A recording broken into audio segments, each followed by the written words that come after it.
भला हुआ मेरी माला टूट गई, मैं राम भजन से छूटी। भला हुआ मेरी माला टूट गई, मैं राम भजन से छूटी। मेरे सिर से टली बला, भला हुआ मेरी माला टूट गई, मैं राम भजन से छूटी। मैं राम भजन से छूटी। नमस्कार मेरे भाइयों, आज हम किसी वाणी पे विचार नहीं करेंगे। आज हम किसी ग्रंथ की वाणी नहीं लेंगे, लेकिन आज हम एक ऐसी वाणी लेंगे जिसमें बहुत गहरा भेद छुपा है, और जिस वाणी को बता बता के, दिखा दिखा के कुछ अधूरे संतों ने अपने आप को परमात्मा का अवतार घोषित कर दिया, अपने आप को सतगुरु कबीर घोषित कर दिया। तो आज उस वाणी पे से भी पर्दा हटा देंगे कि उस वाणी का क्या अर्थ है और वो वाणी कहां पर सटीक बैठती है। तो आज हम इस पर विचार करेंगे भाइयों, क्योंकि आज 100वां सत्संग है, और मैंने जैसे कि वादा किया था अपने कई भाइयों से कि 100वें सत्संग में मैं बहुत से गुप्त भेद खोलूंगा, बहुत सी ऐसी बातें बताऊंगा जो मैंने बहुत कम लोगों को बताई हैं। बहुत ही कम, गिनती मात्र लोग, और जिनको बताई हैं वो भी आज भरपूर समझ जाएंगे कि उन बताई हुई जो गुप्त बातें थीं, उन बातों का इन जीव के कल्याण से क्या रिश्ता है, क्या संबंध है। आज हर चीज क्लियर हो जाएगी, और ये भी आपको पता लगेगा कि मैं कैसे कबीर पंथ से जुड़ा, कैसे मैं मदन साहिब के पंथ में आया। तो मेरे भाइयों, सबसे पहले मैं आपको बता दूं कि मेरा जन्म स्थान पंजाब का है, और मैंने अपनी जो पढ़ाई पूरी करी है वो उत्तर प्रदेश, हिमाचल प्रदेश और कर्नाटका, बेंगलोर से मैंने अपनी पढ़ाई पूरी करी। इन्हीं विद्यार्थी जीवन में ही ऐसी ऐसी घटनाएं हुई मेरे साथ जिसने मेरे जीवन को बदल के रख दिया। इस विद्यार्थी जीवन में ही जो मुझे परमात्मा के द्वारा जो लीलाएं हुई, उन्हीं की वजह से आज मैं आपके सामने ये सत्संग कर रहा हूं, और आपके सारे भ्रम खत्म करने में पूरा जोर लगा रहा हूं, ताकि कोई मेरा भाई कभी भी इस दुनिया में भ्रमित ना हो, इस माया के देश में भ्रमित ना हो।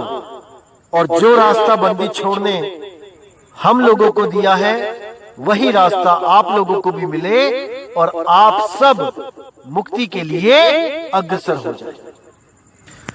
तो भाइयों, बात तब की है जब मैं 7वीं कक्षा में महर्षि विद्या मंदिर, जो रोटी गोदाम मोहल्ले में सीतापुर शहर में उत्तर प्रदेश में था, उस विद्यालय में क्या नियम था कि जैसे ही प्रेयर खत्म होती थी और पहला जो पीरियड था उसके लगने से पहले 10 मिनट के लिए ध्यान की क्लास दी जाती थी।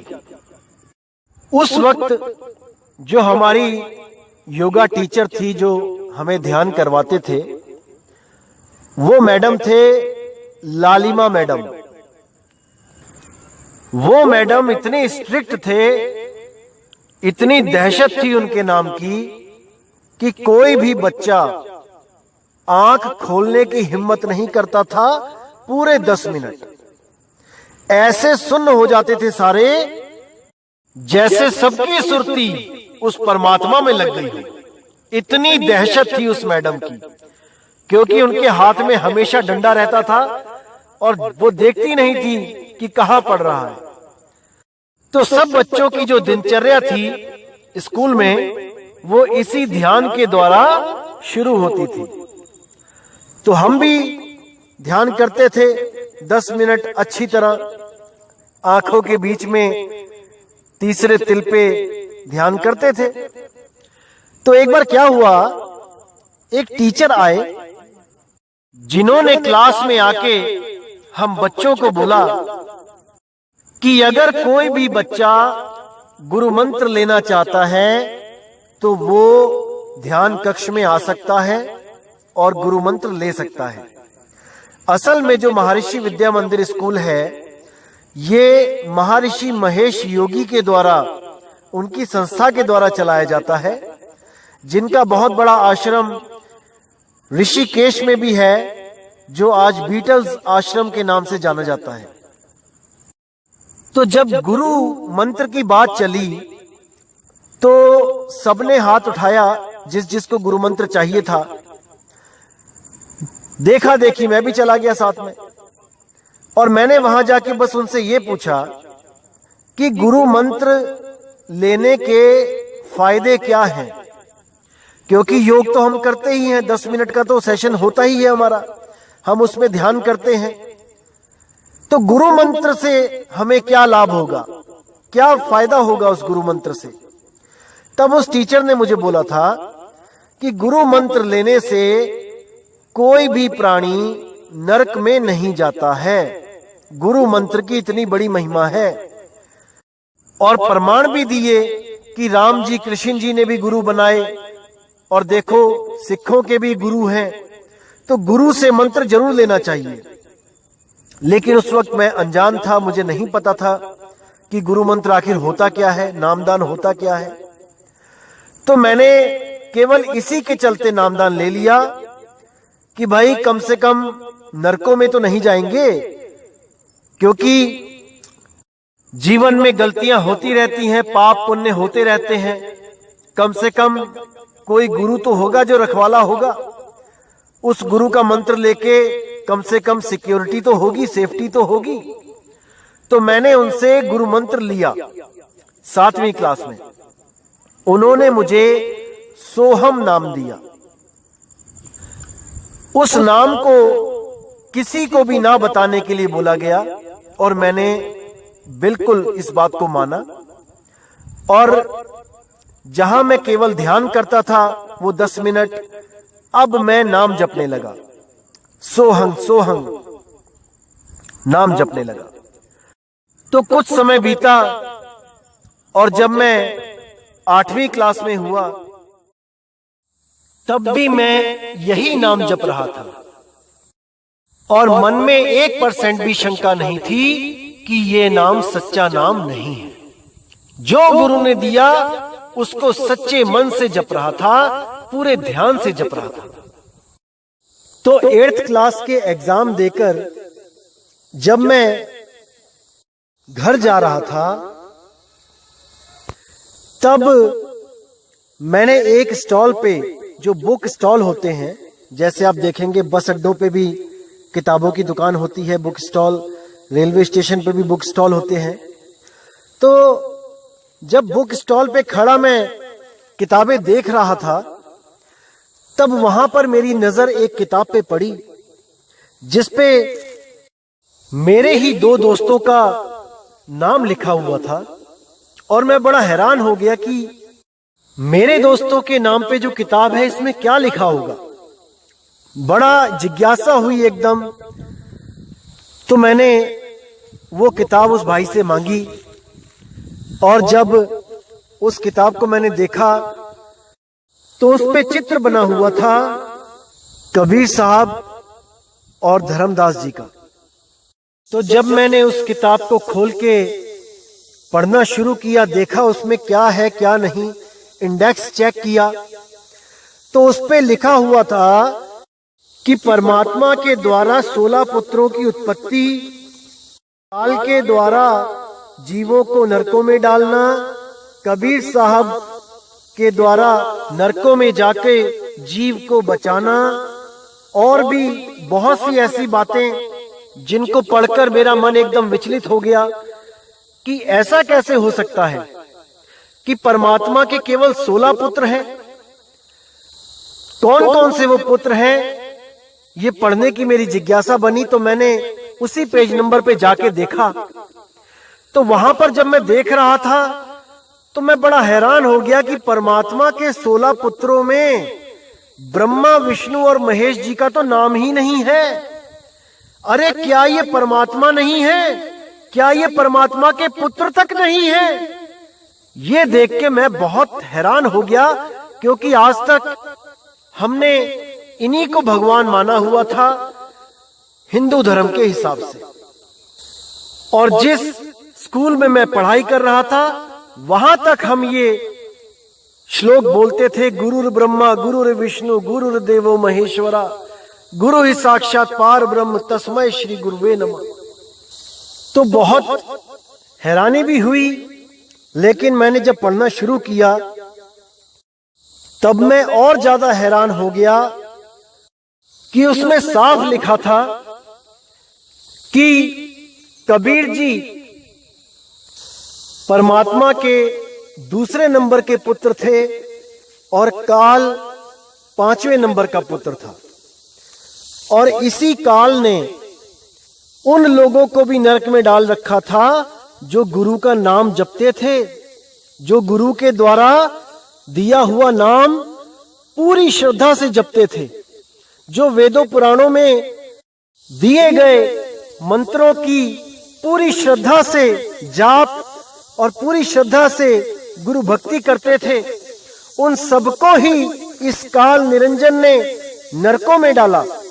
तब परमात्मा ने आदेश दिया कबीर साहब को कि जाओ और जीवों को छुड़ाओ। तो कबीर साहब जब वहां नरकों में गए तो नरक भी ठंडे हो गए। जब मैंने इतना पढ़ा तो मेरा दिमाग घूम गया, मन में शंका आ गई कि जो नाम मैंने लिया है, जो नाम मुझे दिया गया है, क्या वो सच्चा नाम भी है कि नहीं, कि पता लगा मैं भी नाम जप के नरकों में चला जाऊं। अब यही उधेड़ बुन मेरे दिमाग में चलती रही और मैंने वो किताब वहां बंद करके रख दी। उसके बाद मैंने जब सफर शुरू किया तो मुझे सफर में नींद आ गई। अब जैसे ही नींद आई वैसे ही सपने में मैंने क्या देखा कि मैं नरकों में पड़ा हूं और मैं कबीर कबीर चिल्ला रहा हूं, क्योंकि वो किताब पढ़ के मुझे इतना पता लग चुका था कि नरकों से निकालने के लिए केवल कबीर ही समर्थ हैं, क्योंकि परमात्मा ने बाकी पुत्रों में से किसी को नहीं कहा कि जाओ नरकों में उस काल से जीवों को बचाओ। केवल कबीर जी को ही आवाज दी ज्ञानी बोल के कि हे ज्ञानी जी आप जाओ और नरकों में जीवों को बचाओ। तो जब मैं भी करने लगा कबीर कबीर यानी मुझे बचाओ साहेब, तो वहां पे सपने में ही एक सफेद कपड़े पहने कोई मेरे सामने आके खड़े हो गए। अब मैं उनको देख रहा हूं और अरदास कर रहा हूं कि मुझे बचाओ, लेकिन हैरानी वाली बात यह थी कि केवल कपड़े ही थे, कोई शक्ल नहीं आई कि कोई आदमी कहूं या औरत कहूं। बड़ा हैरान, आवाज आ रही थी। तो मैंने कहा कि हे मालिक मुझे बचाओ, मैं तो परमात्मा का ही नाम जप रहा हूं, सोहंग नाम जप रहा हूं, तो मुझे नरक में क्यों डाल दिया गया। तब वो बोले कि जो तुम सोहंग जप रहे हो वो असली सोहंग नहीं है, वो असली नाम नहीं है।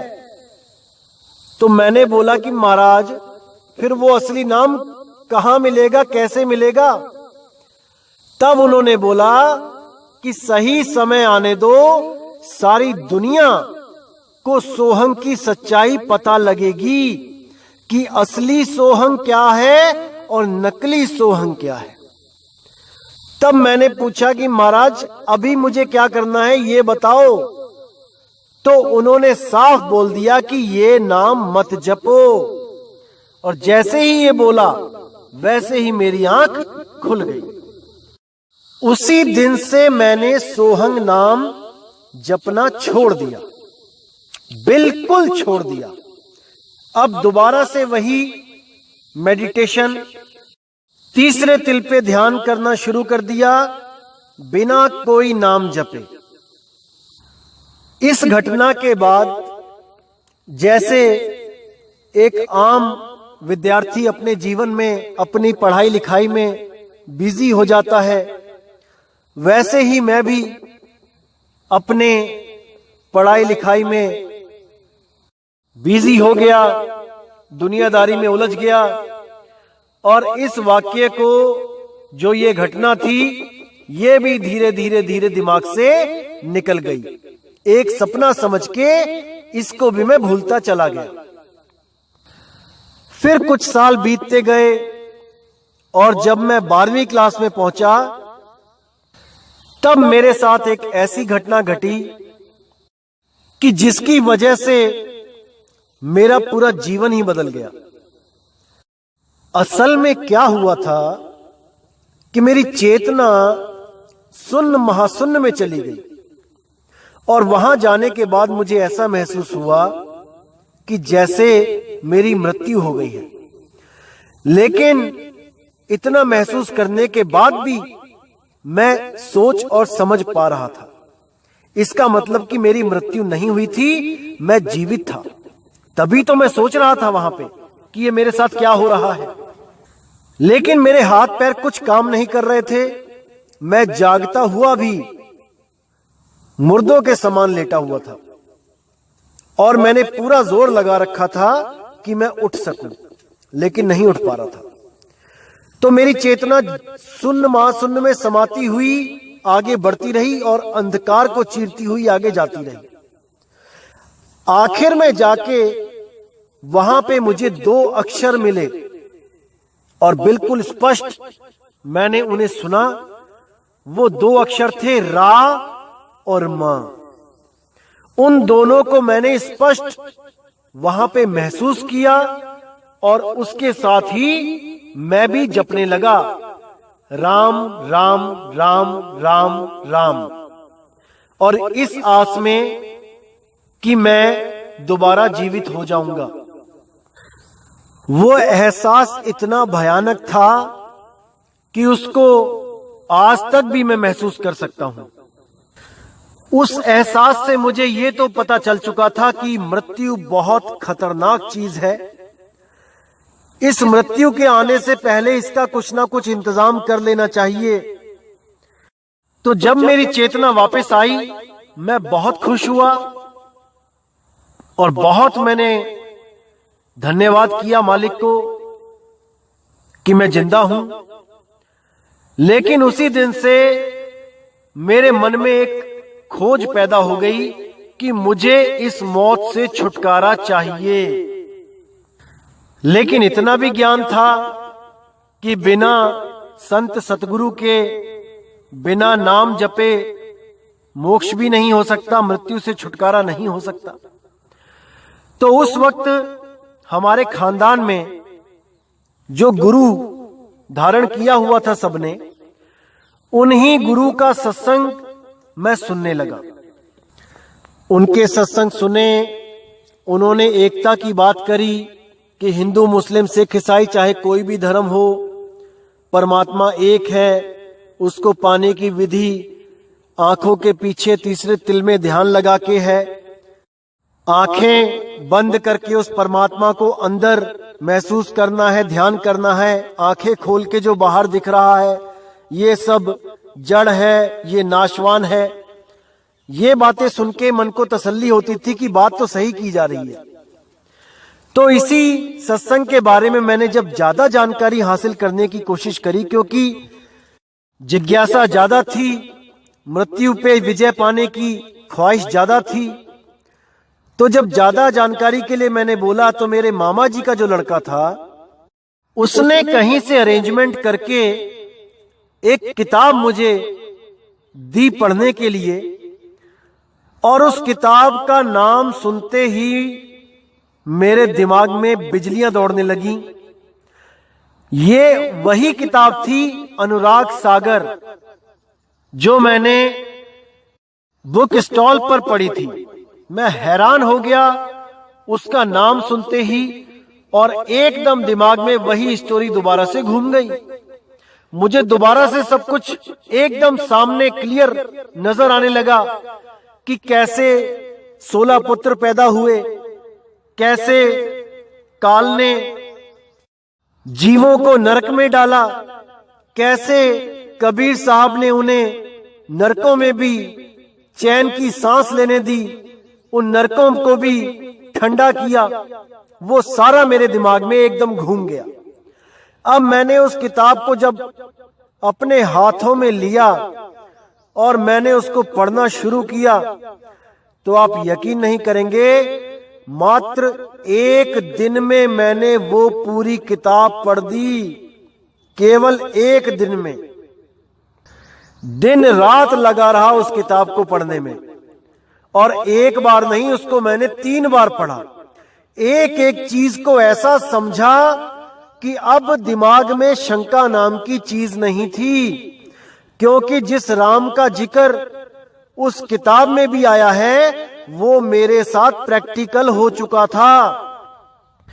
अब मेरे दिमाग से वो राम भी छूट गया था, क्योंकि मुझे तब लग रहा था कि शायद मैंने राम राम राम जपा है, इसलिए मैं वापस जिंदा हो गया। लेकिन अनुराग सागर को पढ़ के बिल्कुल स्पष्ट सामने आ गया कि राम नाम भी केवल भ्रमित करने के लिए ही काल निरंजन द्वारा प्रकट किया गया था। तो जब मैंने ये किताब 3-4 बार पढ़ ली, उसके बाद हर चीज समझ में आ गई कि कहां पे धोखा है और कहां पे मालिक की दया है। अब जब मैं नाम लेने के लिए वहां पहुंचा तो मुझे बड़ा दुख हुआ कि वो पंथ 25 साल से कम उम्र के लोगों को नाम ही नहीं देता था, और लड़कियों की उम्र 28 साल रखी गई थी। उससे पहले कोई नामदान नहीं। अगर शादीशुदा है तो भले नाम मिल जाए, अन्यथा कुंवारी लड़की 28 साल और कुंवारा लड़का 25 साल से नीचे नामदान की बात भी नहीं करते थे। तो 3-4 बार लाइन में खड़ा होने के बाद भी जब नाम नहीं मिला तो मेरी खोज शुरू हुई। मैंने सोचा कि ऐसा तो नहीं हो सकता कि केवल एक ही पंथ है जो परमात्मा तक पहुंचा सके, और भी बहुत से गुरु हैं, मुझे खोज करनी चाहिए। फिर मैंने टीवी में सत्संग देखना शुरू किया, जिसमें आशाराम बापूजी, गुरु मां और सिखों के भी प्रोग्राम, ज्ञान का सागर, जिसमें बहुत ही अच्छा ज्ञान बताया जाता था, समझाया जाता था, गुरु ग्रंथ साहब के सिद्धांतों को बताया जाता था, बहुत अच्छे लगे। और दादा भगवान जी भी, उनका भी सत्संग काफी सुना, और भी कई आत्मज्ञानी जो सत्संग करते थे उनका सत्संग भी सुनने में आनंद आता था। लेकिन कोई भी वो बात नहीं बता रहा था जो अनुराग सागर में दर्ज है। इसलिए मन में हमेशा ये शंका रहती थी कि ये लोग बात तो भगवान की करते हैं, लेकिन उठा के फिर इन्हीं देवी देवताओं की पूजा में लग जाते हैं। क्या इन लोग को नहीं पता कि अनुराग सागर में क्या क्या लिखा गया है? ये गुरु बन के बैठे हैं, क्या इनको इस बात की तनिक खबर भी है कि नहीं कि काल कौन है, माया कौन है, 3 देव कौन है? इसी चीज में दिमाग उलझ जाता था। इनके पास जाने की कभी हिम्मत नहीं हुई, क्योंकि सामने दिखता था कि ये लोग उलझाने वालों में से हैं, सुलझाने वालों में से नहीं है। हार के मैंने ये फैसला लिया कि अब मुझे पर्सनली घूम घूम के ढूंढना ही पड़ेगा कि सतगुरु कहां पे है। तो मैंने 12वीं के बाद जब सफर शुरू किया गुरु को ढूंढने का, तो मैं आगरा, मथुरा, गोंडा, सीतापुर, बिस्वा, लखनऊ काफी जगह घूमना शुरू किया। जहां जहां भी पता लगा कि कोई संत बैठे हैं जाकर उनसे बात करी, लेकिन कहीं भी मन को तसल्ली नहीं हुई। 1 साल इसी चक्कर में ड्रॉप कर दिया, पढ़ाई नहीं करी। उसके बाद सीतापुर से खैराबाद की तरफ जाते हुए कुछ 20, 25, 30 किलोमीटर दूर एक संत मिले जिनका नाम गुरुवचन दास था, जो कबीर पंथ पारक सिद्धांत के ही गुरु थे। जब वहां गया, उनके पास बैठा, उनसे बातचीत करी, जीवन के उद्देश्य के बारे में बातें होने लगी। काफी हद तक लगने लगा कि हां, ये भी मुझे वो वस्तु दे सकते हैं जिसकी मुझे तलाश है। काफी खोजबीन करने के बाद मन बनाया कि इनसे नाम लिया जाए। अचानक क्या हुआ, इन्होंने मुझे एक ग्रंथ दिया, कबीर दर्शन, जो अभिलाख साहिब द्वारा लिखा गया था और जिसकी फोटो मैंने पिछले सत्संग में डाली भी है, जो पारक सिद्धांत के ऊपर ही सत्संग किया गया था, उसमें उस ग्रंथ की फोटो भी डाली है मैंने। तो जब वो ग्रंथ लेके मैं घर गया और अगले ही दिन नामदान का प्रोग्राम था और मैंने जाना था नामदान लेने, तो मैं वो ग्रंथ जब खोल के पढ़ने लगा तो उसको पढ़ के मुझको इतनी हैरानी हुई कि ये कहां नामदान लेने जा रहा था मैं। शुक्र परमात्मा का कि वो ग्रंथ मैंने पढ़ लिया था। उसमें क्या लिखा था, सबसे पहली जो बात मुझे खटकी वो ये थी कि उसमें लिखा था कि एक चेतन के अलावा किसी और परम चेतन की कल्पना करना मिथ्या है। यानी जीव ही सब कुछ है, क्योंकि वो लोग चेतन को जीव समझते हैं। जीव ही सब कुछ है, जीव से ऊपर कुछ नहीं है। तो बहुत हैरानी हुई मुझे कि ऐसा कैसे हो सकता है। जीव तो हम सारे ही हैं और हम सारे ही 84 में भटके हुए हैं। हमें निकालने वाला भी अगर कोई आम जीव ही होगा तो हम दोबारा भटक जाएंगे, क्योंकि कबीर सागर में मैंने अच्छी तरह पढ़ लिया था कि 12 पंथ काल के उसमें वो भी है जो जीव को सर्वो सर्वा मानेंगे, जो जीव पंथ कहलाएंगे। जब मैं इन 12 पंथों का भेद बताऊंगा आपको, तब आपको हर चीज समझ में आएगी। तो एक तो यहां पे मेरा मन खट्टा हो गया, और दूसरी जगह लिखा था कि वनस्पति में जान नहीं होती। यानी ये जो पेड़ पौधे हैं ये निर्जीव हैं, इनमें जीव नहीं है, यानी ये नॉन लिविंग है। आप सच मानना कि मैं सोच में पड़ गया कि ये संत की बुद्धि का लेवल क्या है। अरे साइंस जो भगवान परमात्मा को नहीं मानती, वो भी ये सिद्ध कर चुकी है कि पेड़ पौधों में जान होती है। इन महात्माओं को अगर परमात्मा मिल गया होता तो इतना भी ना पता लगता क्या कि पेड़ पौधों में जान है कि नहीं है। वहां से पक्का निर्णय ले लिया कि नहीं, ये पंथ गलत है। बस वापस उस आश्रम में गया ही नहीं, और वो उनकी किताब भी मेरे पास ही रह गई। जो मुझे मौका मिलेगा तो मैं जरूर वापस करूंगा। उसके बाद तो क्या बताऊं, दिल ही टूट गया जब देखा कि कबीर पंथ का ये हाल है।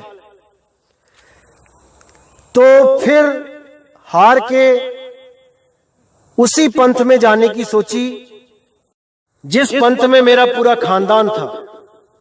क्योंकि मैंने सोचा अगर वो इस किताब को फॉलो कर रहे हैं, इस ग्रंथ को फॉलो कर रहे हैं, तो कम से कम उनको इतना तो पता ही होगा कि काल क्या है, माया क्या है, तीन गुण क्या है, ब्रह्मा विष्णु महेश क्या है, ये तो पता होगा। काल से कैसे छुड़ाना है ये तो पता होगा। लेकिन वहां पर 25 साल की जो फाउंडेशन थी वो बहुत दुखी कर रही थी, क्योंकि उस वक्त मेरी उम्र लगभग 19-20 साल की थी। तो मैंने क्या किया, मैंने नामदान लेने के लिए बहुत दाढ़ी बढ़ाई ताकि उम्र ज्यादा दिखाई दे, अपनी आंखों को खूब दबा दबा के झुर्रियां डाली ताकि उम्र का पता ना लगे। काफी कुछ किया, लेकिन 3-4 बार उन्होंने मुझे निकाल दिया, क्योंकि उनको ऊपर से परमिशन नहीं थी कि कोई भी 25 साल से कम उम्र का बंदा नामदान लेने आए। इसके लिए वो लोग जन्म प्रमाण पत्र या स्कूल का सर्टिफिकेट या कोई आईडी भी देखते थे, ताकि वो मैच कर सके कि बंदा जितनी उम्र बता रहा है उतनी उम्र का है भी कि नहीं। तो इस स्थिति में आके मैं हर बार हार जाता था और वो मुझे वापस भेज देते थे।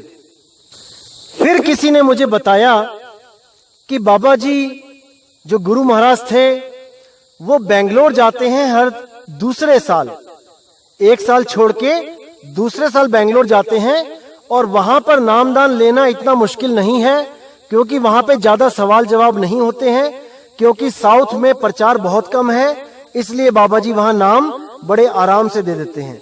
यहाँ पर बहुत ज्यादा भीड़ होती है और लोग जो नाम लेने आए होते हैं उनको ये भी नहीं पता होता कि नामदान लिया किस लिए जाता है, किस कारण के लिए नाम लिया जाता है। इसलिए यहाँ पे बाबा जी ने बहुत स्ट्रिक्ट कर रखा है, छटनी होती है और जीवों को यहाँ निकाल दिया जाता है जो उस नाम के लायक ना हो। जब मुझे इस बात का पता लगा तो मैं बहुत खुश।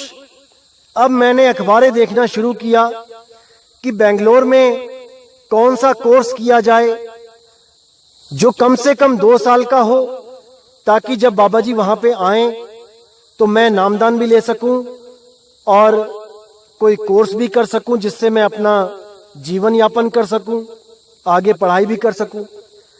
तो मैंने फार्मेसी का कोर्स चुना जो बेंगलोर में रामनगरम के पास कॉलेज था।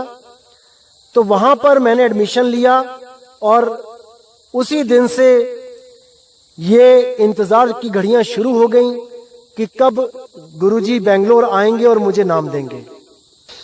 1 साल बीत गया, लेकिन कोई खबर नहीं आई कि बाबा जी वहां पे आएंगे। दूसरा साल भी बीतने को था और मुझे लग रहा था कि शायद ऐसा ना हो कि कहीं गुरुजी का कैंसिल हो गया और सत्संग आए ही ना, मेरा बेंगलोर आना ही बेकार हो गया। तो उन दिनों हमारे कॉलेज में गेम्स कंपटीशन चालू थे, जिसमें मैंने javelin throw, shot put, discus throw और चेस, शतरंज, इन चारों में फर्स्ट प्राइज लिया और पंजा लड़ाने में सेकंड प्राइज। लेकिन देखिए, जिस दिन हमें इनाम दिए जाने थे उसी दिन मुझे सुबह सुबह फोन आ गया कि आज बाबा जी बेंगलोर में आ रहे हैं और इस बार नामदान भी दिया जाएगा। तो मैं सुबह तड़के 3 बजे ही निकल गया और सत्संग घर में पहुंचकर सत्संग में शामिल हुआ।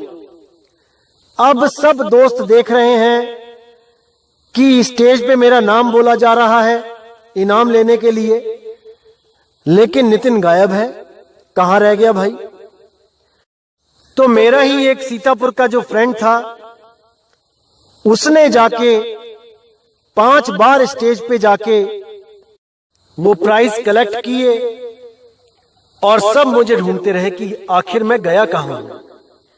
तो जब 2 दिन के बाद मैं जब वापस लौटा तो सब फ्रेंड्स ने, दोस्तों ने पूछा कि भाई कहां चले गए थे। तब मैंने उनको बताया कि मैं सत्संग में गया था। लेकिन वहां पर नामदान का सेशन ही नहीं हुआ।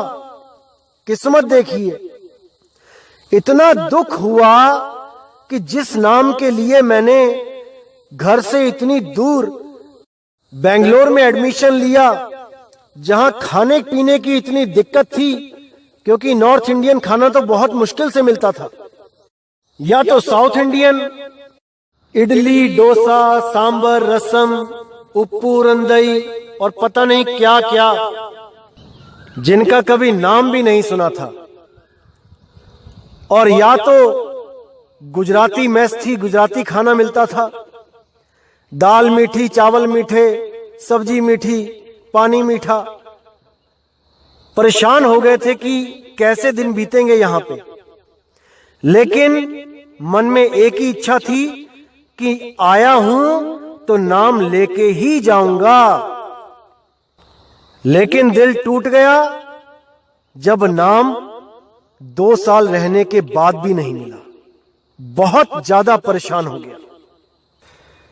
फिर जब वापस घर को आया तो ऐसा लगने लगा कि जैसे लौट के बुद्धू घर को आए।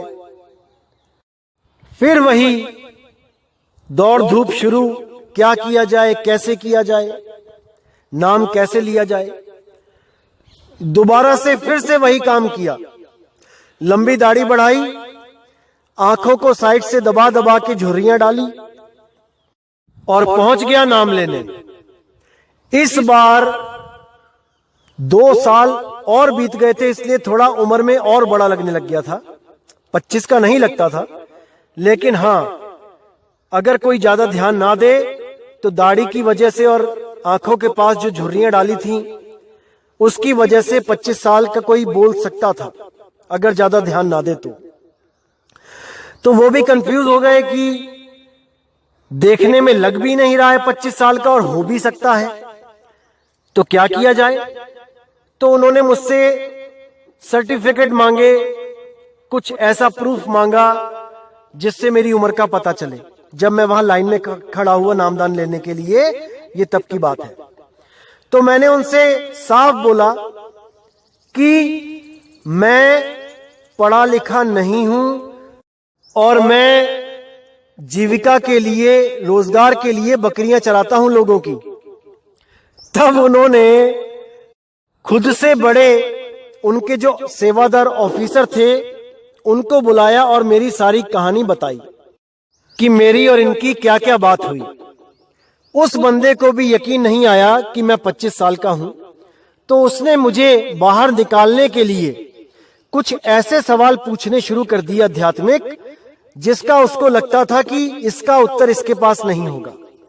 जब उन्होंने सवाल जवाब शुरू किए, अपने जानने में उन्होंने ऐसे सवाल पूछने शुरू किए कि जिसका उत्तर एक आम आदमी दे ही नहीं सकता। लेकिन जब मैंने उनके सारे उत्तरों का ऐसा जवाब दिया कि वो भी हैरान हो गया कि भाई इसको मैं निकालूं तो किस बेस पे निकालूं। तब हार के उसने वहीं पे बोला कि इसकी उम्र छोड़ो, ये बहुत पुराना जीव है मालिक का, इसको नाम मिलना ही चाहिए। उस वक्त मेरी खुशी की जो सीमा थी उसका मैं बयान नहीं कर सकता। ऐसा लग रहा था मैंने इस दुनिया को जीत लिया, मैं इस दुनिया का राजा हूं, मेरे चरणों में पड़ी है सारी दुनिया की खुशियां, और इस खुशी के लिए मैं उन सारी खुशियों को त्याग सकता हूं।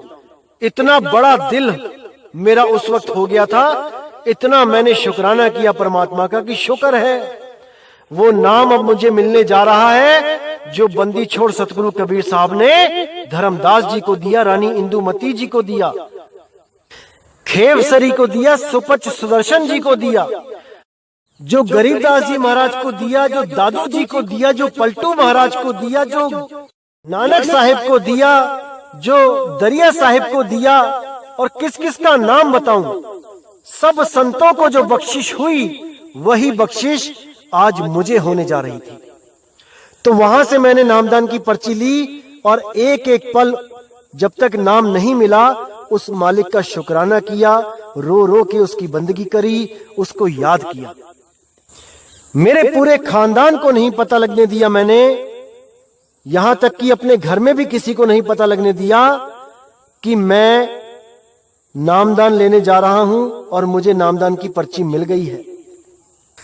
पूर्णतया गुप्त रखा इस चीज को। फिर वो दिन आया जब मुझे नामदान मिला। मुझे 5 नाम दिए गए जपने के लिए और कान बंद करके उस अनहद नाद को, उन 5 धुनों को सुनने का ज्ञान दिया गया। शुरू शुरू में मैंने जब भजन करना शुरू किया तब ही मुझे शंका होने लगी कि ये जो नाम मिला है, ये जो विधि मुझे मिली है, जाने क्यों ये सही नहीं लग रही। क्योंकि अनुराग सागर में कई जगह साहिब ने जिक्र किया कि ये सहज साधना है, इसमें शरीर को कोई कष्ट नहीं होता है। लेकिन जब कानों में उंगलियां दे दे के 1-1 घंटा हाथों की बस हो जाती थी, खून का सर्कुलेशन रुक जाता था, तो इतना दर्द होता था कि मैं सोच में पड़ जाता था कि ये क्या कर रहा हूं मैं, कि परमात्मा को पाने में इतना दर्द नहीं, कुछ ना कुछ तो गड़बड़ है। लेकिन आगे का रास्ता ना पता होने के कारण इसी को करते रहे, समय बीतता गया। फार्मेसी तो की हुई थी, नौकरी भी शुरू कर दी, लुधियाना में करी, फिर होशियारपुर में करी, फार्मा मार्केटिंग में मेडिकल रिप्रेजेंटेटिव की जॉब करी। वहां से करते करते चंडीगढ़ ट्रांसफर हुई, चंडीगढ़ गया। वहां पर भी वही साधना, 5 नाम और कान बंद करना, उस धुन को सुनना और जॉब दोनों ही चलती रही। कुछ दिनों के बाद जब मोहाली में वर्किंग कर रहा था, तब मोहाली 6 फेस में एक डॉक्टर भगत, उनके पास मेरी कॉल थी। मैं उनसे मिलने गया तो वो वहां पे जिन मरीजों को देख रहे थे वो सिख थे और डॉक्टर साहब उनको चेक भी कर रहे थे और साथ में बोलते भी जा रहे थे कि देख भाई, बाबा नानक का गुरु कबीर है, कबीर साहिब ने ही नानक साहिब को नाम दिया है और वही उनके गुरु हैं और आज वही नाम केवल और केवल हमारे गुरुजी दे रहे हैं। तो ये बात सुनकर मैं वहीं रुका और डॉक्टर साहब के फ्री होने का इंतजार करने लगा। जब सब पेशेंट उन्होंने चेक कर लिए तब मैं केबिन में गया और मैंने डॉक्टर साहब से पूछा, मैंने कहा सर आप किस गुरु की बात कर रहे हो, क्या मैं जान सकता हूं कि आपका गुरु कौन है? क्योंकि कबीर साहब नानक जी के गुरु हैं, ये मैंने भी सुना है, ये मैंने भी पढ़ा है, लेकिन वो नाम क्या है इसके बारे में मुझे जानकारी चाहिए। आप मुझे बताइए कि कौन है आपके गुरु, क्योंकि मैं भी गुरु धारण कर चुका हूं, मैं भी आगे कुछ जानना चाहता हूं।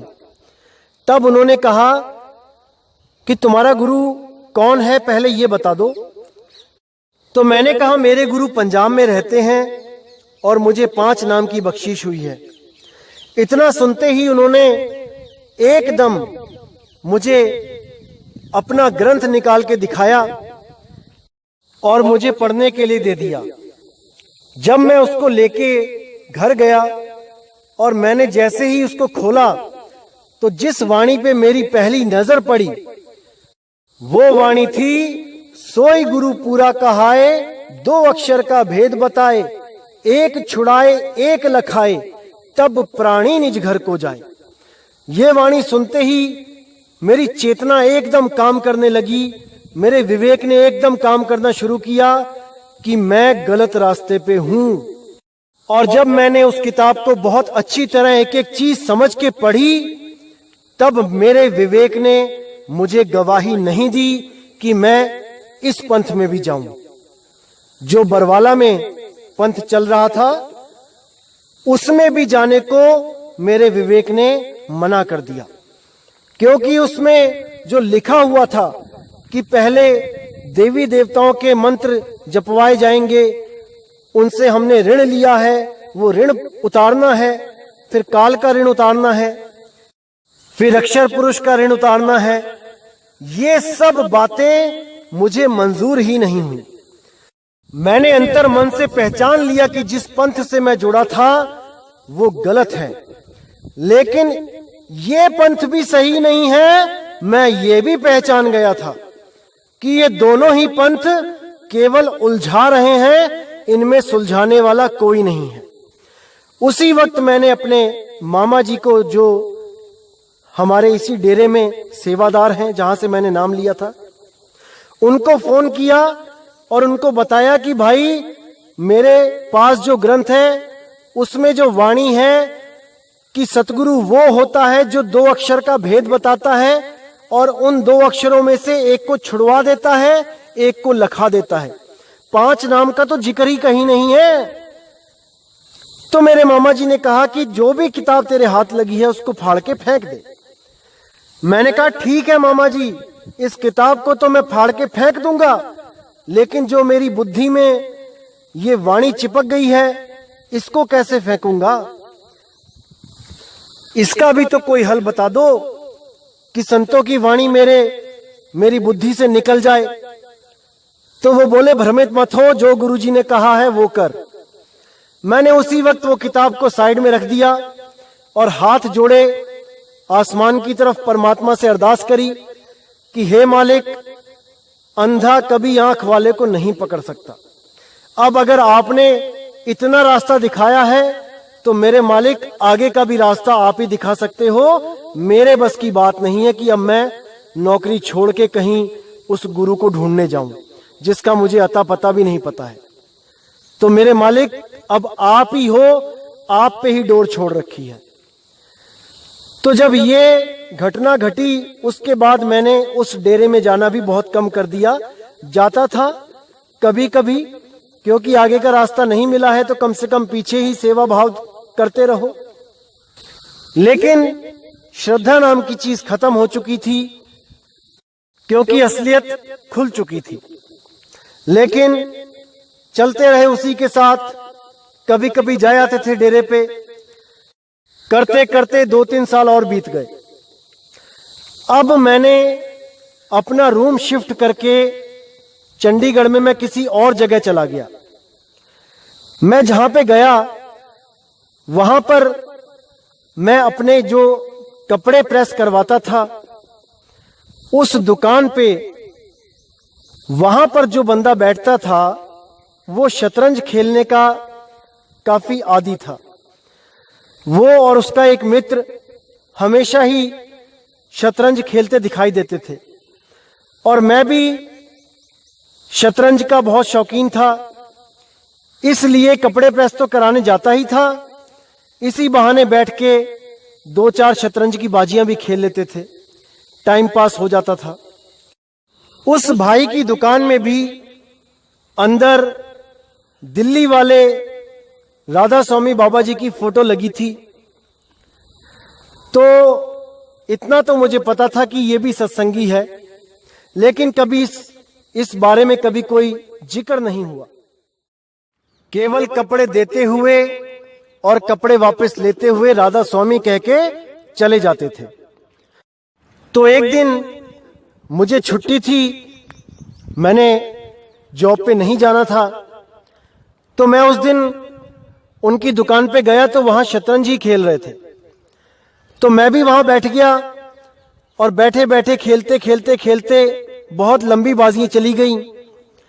7 बाजियां खेली जिसमें 5 मैं जीता और 2 वो जीते। तो जब मैं वापस जाने लगा तो मैंने उन्हें बोला कि आज का दिन तो मेरे नाम है, आज 5 बाजी मैंने जीती हैं और 2 आपने जीती हैं। तो वो एकदम बोलने लगे कि नहीं, तुमने 2 जीती हैं, मैं 5 जीता हूं। तो मैंने सोचा क्या बुद्धि है इस भाई की। 2 और 3 में तो समझ में आता है कि एक आधा ऊपर नीचे चलता है, 4-5 में समझ में आता है कि हाँ भाई गलती हो जाती है, नहीं पता लगा, नहीं याद रहा कि कौन जीता, एक ज्यादा और एक कम। अरे 2 और 5 का क्या मेल है? 7 में से कोई 2 जीते, वो 5 कैसे कह सकता है कि मैं 5 जीता हूं। तो मैंने सोचा पता नहीं क्या बंदा है, कैसा इसका दिमाग है, कैसे ये बोल सकता है ऐसी बात, जबकि 5 मैं जीता हूं। तो उस भाई ने क्या बोला कि राधा स्वामी तो होंदे ही झूठे है। अब जब इतनी बात उसने बोली तो मैंने उसको बोला कि भाई आप भी तो राधा स्वामी हो, आपने भी तो राधा स्वामी की फोटो लगा रखी है अंदर, तो यानी आप भी झूठे हुए। तब वो बोला मैं नहीं राधा स्वामी, यानी मैं नहीं हूं अब राधा स्वामी, मैंने छोड़ दिया। तो मैंने उनको बोला भैया छोड़ क्यों दिया, क्या कमी थी गुरु में। तब उसने बोला कि ये 2 अक्षरों के भेद को नहीं जानते हैं, ये 5 नाम देते हैं। जब उस भाई ने ये बात बोली तो मेरा दिल कैसे धड़का वो मुझे पता है। उसी वक्त मेरे दिल को ये एहसास हुआ कि बंदी छोड़, 5 मैं जीता नहीं, 5 मैं हार गया, और 2 मैं हारा नहीं, 2 मैं जीत गया। यानी वो 5 नाम जो मैं रट रहा था वो मैं हार गया, और जो 2 नाम मुझे चाहिए थे वो आज मैं जीत गया। इतनी खुशी हुई मुझे उस दिन कि मैं आपको बयान नहीं कर सकता।